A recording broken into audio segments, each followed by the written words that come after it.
Du coup, je crois que je suis la dernière question et je reviens en fait à la première, Monsieur sur la bergère Raveneur et la dernière aussi. Quel avis vous portez sur le travail de Paul Grimaud sur Le Roi et l'Oiseau, qui est la version qu'il considère comme étant, disons, la version qui est fidèle à ses auteurs. Quel est votre préféré en fait entre la bergère et le ramoneur et le roi et l'oiseau, et s'il y a des raisons, est-ce que vous pouvez nous expliquer pourquoi?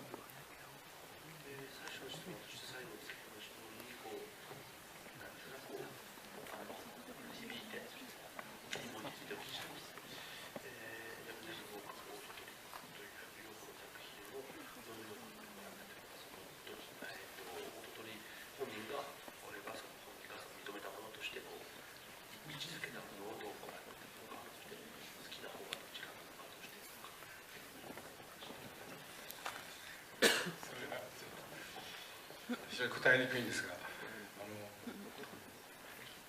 やはりその若い時にすごく新鮮な形で受け取ったんですよ。日本で吹きたの1956年55年かで、それはもう本当の驚きで、その後もう何回見たか分からないんですよ、その闇の上の暴君は。ですからその自分はもうに染みついてますから、ですから、大鳥を見た時にはやっぱり違和感があったんですよ。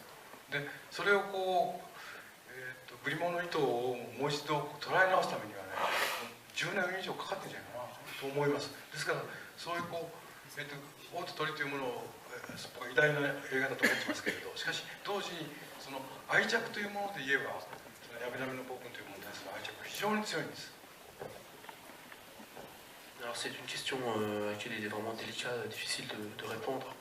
Moi j'ai vu La bergère Ramoneur au Japon à sa sortie en 1955, et ce film m'a profondément marqué, je vous l'ai dit tout à l'heure. Je l'ai revu un nombre de fois incalculable, je ne saurais pas vous dire combien de fois j'ai vu ce film. Donc ce film, je l'ai dans la peau, je le porte en moi. Et quand j'ai vu le Roi et l'Oiseau, donc bien plus tard, j'ai ressenti toutes sortes de... Effectivement, j'ai ressenti une très grande distance. Il m'a fallu des années pour réinterpréter, reprendre, retrouver effectivement dans ce film, être en mesure de lire à mon tour dans ce film donc l'intention de Grimaud. Il m'a fallu plus de 10 ans pour ce travail-là. Et donc je crois que Le Roi et l'Oiseau est un grand film, mais en termes d'affection, en termes d'importance à mes propres yeux, dans mon parcours individuel, c'est bien sûr La bergère Ramoneur qui compte le plus pour moi. だからその偉大なフィルムだと大鳥っていうの、それは彼が主張したいことがはっきり分かるようにできていた。